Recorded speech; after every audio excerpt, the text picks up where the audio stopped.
কি চলছে ভাই? কেমন আছো সবাই? আশা করছি সবাই ভালোই আছে। কিন্তু ভাই এই ভিডিওটা দেখার পর থেকে একটা ইউনিভার্সিটি ভাই ভালো থাকতে পারবে না। কারণ ভাই আমার এই লুকসটা দেখে ভাই যারা আমার পুরোনো সাবস্ক্রাইবার তারা ভাই জেনেই গেছো, কারণ এই লুকসটা দেওয়া মানে ভাই যাকে নিয়ে আমি ভিডিওটা বানাতে চলেছি তার ভাই বানাতে চলেছি। আর এখনো বুঝতে পারোনি আমি কোন ইউনিভার্সিটিকে নিয়ে কথা বলছি। তো I am talking about the famous toxic university ম্যাকআপ ওরফে মাকি। যারা ভাবছো মাওলানা আবুল কালাম আজাদ, না না না না না, ওটা তো ওর সেকেন্ড নাম ভাই। আসল নাম যেটা বললাম ভাই ওটাই। চলো ভাই আজকে খেলা হবে ম্যাকআউটকে নিয়ে। MAKAUT should be badly. একটাই ডিসক্লেমার দিয়ে দিতে চাই, যারা যারা ম্যাকআউটকে নিজের সেকেন্ড হোম ভাবো, যারা যারা ম্যাকআউটকে খুব ভালোবাসো, তারা প্লিজ কাইন্ডলি একটু পায়ে হেঁটে পাড়ার মুদিখানার দোকানে গিয়ে একটা বিষকে মরে যাও। ম্যাকআউটকে নাকি মানে সেকেন্ড হোম ভাবছে। Without any further delay let's jump into the video.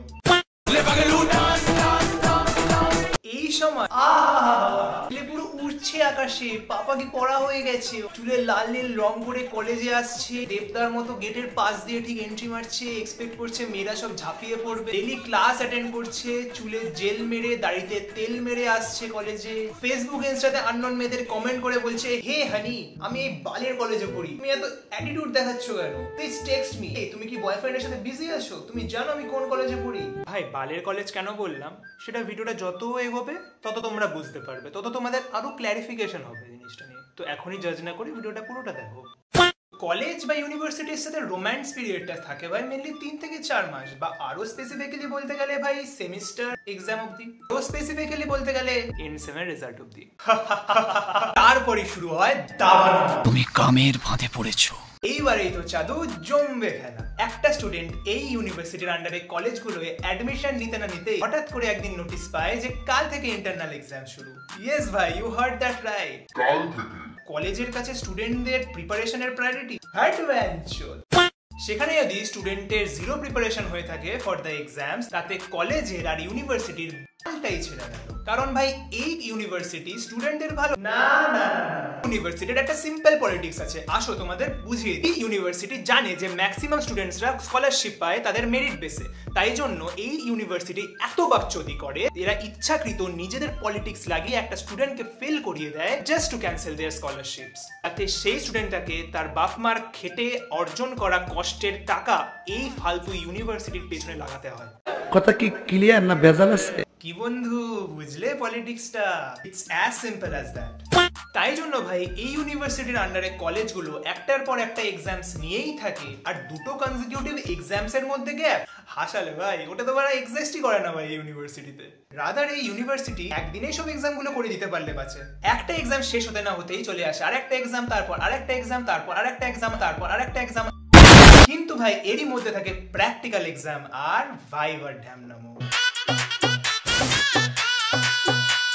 আচ্ছা বান্টু তুমি বলো তো এআই এর ফুল ফর্ম কি? উফ কত হার্ড দিচ্ছে, কত কঠিন জিজ্ঞেস করছেন স্যার। আচ্ছা আচ্ছা তো মানে সোজা কোশ্চেন করবো। আচ্ছা বলো তো তুমি আজকের ডেটটা কত? এটা বলে দাও, তোমাকে ছেড়ে দাও, তোমাকে ছেড়ে দাও, চুপচাপ থাকো তুমি, শুধু এটা বলে দাও, তোমায় ছেড়ে দাও। উফ স্যার কি কঠিন।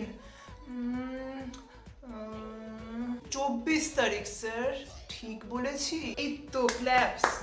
তোমাকে ফুল মার্কস, ঠিক আছে? আর বাইরে গিয়ে কাউকে বলবে না যে আমি তোমাকে এরকম সোজা সোজা কোশ্চেন জিজ্ঞেস করেছি। এইগুলো হচ্ছে আমাদের মধ্যে পলিটিক্স একটা, ঠিক আছে? বাইরে গিয়ে এমন ভাবে দেখাবে যে তোমাকে খুব কঠিন কোশ্চেন করেছি, তুমি কিছু পারোনি, ঠিক আছে? তো যাও যাও, আমি দেখে নিচ্ছি, দেখে নিচ্ছি, যাও। যারা এই জোকটাকে সার্কাস্টিক ওয়েতে নিলে তাদেরকে কংগ্রাটস, তোমাদের এখনো টুপি উল্টায়নি। আর ভাই যারা বলে স্যার ম্যাডামরা মেয়েদেরকে বেশি প্রায়োরিটি দেয় ছেলেদের থেকে, মেয়েদেরকে বেশি মার্কস দেয়, এটা ভাই পুরোটাই একটা মিথ। টিচার্সদের তোমার মুখটা পছন্দ হলে তোমাকে নাম্বার দেবে, অরেঞ্জ দেবে না, যতই ভালো অ্যান্সার দাও না কেন ভাইবার সময়। It's as simple as that. যারা বলে যে ইঞ্জিনিয়ারিং কলেজের টিচার্সরা খুব ফ্র্যাঙ্ক, বিশাল ফ্রেন্ডলি, ভাই জলে ডুবে মরে যাও। টিচার্সদের ফ্র্যাঙ্ক বলে পিরিত মারাচ্ছ? দেখ ভাই তোদের মতো আমরা টিচার্সদের অয়েলিং করতে পারি না, তার জন্য আমাদের টিচার্সরাও দেয় না, বুঝলে শোনা? কথা কি ক্লিয়ার না ভেজাল আছে? ওরে মন বাবা মন, আমার সোনা বাবু তো ইঞ্জিনিয়ারিং পড়ছে। উফ ওর পড়াশোনায় যা ন্যাক না, বইটা ছেড়ে ওঠেই না, একদম বইয়ের পোকা যাকে বলে। একটা মুহূর্ত বইটা ছেড়ে উঠলেই হলো। তোমার ছেলে কি করছে? আমার ছেলে তো এখন ল নিয়ে পড়ছে গো। এ বাবা, ল নিয়ে কেউ পড়ে? আমার ছেলেকে তো আমি ইঞ্জিনিয়ারিং পড়াচ্ছি, বড় বড় বিল্ডিং বানাবে, ইঞ্জিনিয়ার হবে। গুগল মাইক্রোসফটের মতো কোম্পানিতে চাকরি করবে, ল পড়ে তো কেউই কিছু করতে পারেনি এখনো অবধি। আমার ছেলেকে তো আমি তাই জন্য ইঞ্জিনিয়ার বানাচ্ছি, ইঞ্জিনিয়ার। এইগুলো বলতে খুবই ভালো লাগে যে ইঞ্জিনিয়ারিং পড়ছো, কত কিছু ছিড়ছো, কিন্তু তাদেরই একমাত্র ফাটে, তারাই একমাত্র শুধু স্ক্যামটা জানে ইঞ্জিনিয়ারিং এর পেছনে, যারা এই ইঞ্জিনিয়ারিং ডিগ্রিটা পারসিউ করছে। ইঞ্জিনিয়ারিং ডিগ্রিতে বায়োলজি পড়ানো, ইলেকট্রিক্যাল পড়ানো, ফিজিক্স পড়ানো, কেমিস্ট্রি পড়ানো, এনভায়রনমেন্টাল সায়েন্স পড়ানো, এরকম আলফাল সাবজেক্টগুলো পড়ানোর লজিক কোথায় আমি সেটা এখনো বুঝি না। আর ভাই যারা বলছো যে আমাদের কার্পেন্ট্রি শেখাচ্ছে, কাঠ কাটতে হচ্ছে, রড ঘষতে হচ্ছে, ভাই ভালোই তো করছে। ফিউচারে যদি কোনো জব যদি না পাস তোরা, তাহলে তো একটা সেকেন্ড অপশন তো দেখাই আছে, কোনো একটা কাঠের দোকানে ঢুকে যাবি ভাই, তারপরে এই কাঠ কাটবি। আর ভাই সাবজেক্টস তো না ভাই এক একটা, আর ভাই প্রত্যেকটা পার্টিকুলার সাবজেক্টস এর বই ভাই মিনিমাম এতটা মোটা তো হবে। ওই জিনিস দিয়ে কারোর মাথায় যদি মারা হয় না ভাই, মাথা ব্যথা ভাই ঘুরে বানা পড়ে যাবে। সেই স্টুডেন্টটা হঠাৎ একদিন পূর্ণিমার রাতে দেখতে পাবে যে গ্রুপে একটা নোটিশ এসেছে যে এক্সাম রুটিন দিয়ে দিয়েছে, আর এক্সাম কবে থেকে? Next week. Study leave, adventure. আর ভাই সেমিস্টার এক্সামের আগেই শুরু হয় একটা নতুন নাটক, ডিফল্টার লিস্ট। যারা ভাই ভাবো যে ইঞ্জিনিয়ারিং কলেজে অ্যাটেন্ডেন্স ম্যান্ডেটরি নয়, তাদেরকে বলতে চাই দূর থেকে না রানু মণ্ডলকেও ভাই ক্যাটরিনা কাইফ লাগে। আশা করছি তুই আমার পয়েন্টটা বুঝতে পেরেছিস। ডিফল্টার লিস্ট বার করা মানে আরেক নাকামো শুরু করা যে তোমার গার্জিয়ানকে আনতে হবে, তোমার গার্জিয়ান সে যেখানেই থাকুক না কেন, পৃথিবীর যেই প্রান্তেই থাকুক না কেন, তোমাকে আনতে হবে। এনে কি করবে? কলেজ ফ্যাকাল্টিরা তোমার গার্জিয়ানকে অপমান করবে তোমারই সামনে। বেঁচে থেকে লাভ কি বল?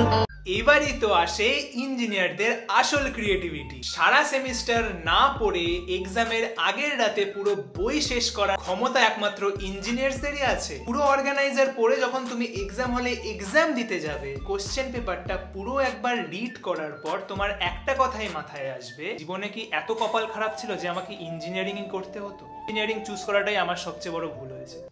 তখন তুমি কোশ্চেন পেপারটা পড়ে দেখবে যে maximum of the questions out of syllabus. হ্যাঁ ভাই তুমি ঠিকই শুনেছো, ইটস আউট অফ সিলেবাস। আর তুমি যদি ভাই একটু যদি চিটিং করার চেষ্টা করো, তাহলেই ভাই তোমার পড়ে যাবে আর এইটা ভাই বিশালই টক্সিক একটা জিনিস। এইটা পড়ে যাওয়া মানে তোমার জীবনটা শেষ হয়ে যাওয়া। ভাই তুমি যদি চিটিং করতে গিয়ে ধরা পড়ো, তাহলে স্কুলে কি হতো? জাস্ট একটু বকাবকি করে ছেড়ে দিত। কিন্তু ভাই এই চোদনা ইউনিভার্সিটিতে তোমাকে আরে লাগিয়ে দেবে, যেটার পর তোমাকে ইয়ার লেগে যাবে। কি করে তোকে বলবো তুই কে আমার? এবারেই তো চাঁদু আসল জিনিসটা সবাই বুঝতে পারবে। হঠাৎ করে দেখবে 10-15 দিনের মধ্যেই ভাই রেজাল্ট আপলোড করে দিয়েছে। আচ্ছা ম্যাকআউটে মিনিমাম আমি ধরে রাখছি একটা অ্যাপ্রক্স 10 লাখ স্টুডেন্ট পড়ে, তো 10 লাখ স্টুডেন্টের খাতা ভাই 10 দিনে মানে 1 লাখ স্টুডেন্ট পার ডে। আসলে যারা চেক করে তাদের হয়তো 10টা হাত আছে। আমি তো ভাই ম্যাক্সিমাম জনকে শুনেছি ভাই কোশ্চেন লিখে ভাই পাস হয়ে গেছে। আর ভাই যখন তোমরা দেখতে পারবে যে তোমাদের এক্সপেক্টেড মার্কস তোমরা পাওনি, তো তোমরা তখন সেই হারামজাদা বন্ধুটার কথা ভাববে যে তোমাদের বলেছিল আরে ভাই ক্যাজ একদম ইঞ্জিনিয়ারিং এক্সাম, ভাই ইঞ্জিনিয়ারিং এক্সামে তোকে পাস করার চিন্তাই করতে হবে না। টিচার্সরা ভরে ভরে ভাই নাম্বার দেয়, চিন্তাই করতে হবে না ভাই, বেঁচে গেছিস তুই, কমার্স নিসনি। তাই নাকি?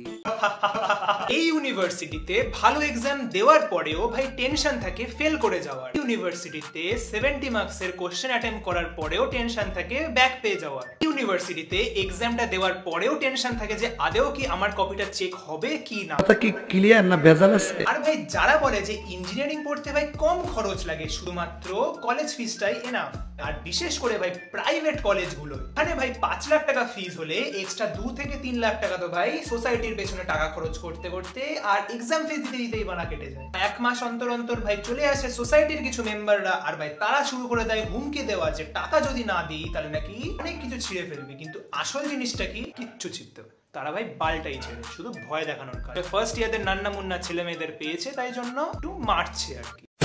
That's it for today's video guys. কেমন লাগলো ভিডিওটা জানিও। ম্যাকআউটকে নিয়ে শুধু একটা ভিডিওই ভাই কম হবে না, কারণ ভাই অনেক কিছুই বলার আছে যেটা একটা ভিডিওয়ে কভার করা যাবে না। তো ভাই এই ভিডিওটার পার্ট 2 দেখতে হলে তোমরা আমায় কমেন্ট সেকশনে জানিও। ভাই এই ভিডিওটা ভালো লাগলে তোমরা তো জানোই ভাই কি করতে হবে, লাইক, শেয়ার আর চ্যানেলটাকে সাবস্ক্রাইব করে দিও। চলো ভাই হালকা মতো শুয়ে পড়ো, দেখা হচ্ছে পরের ভিডিওতে।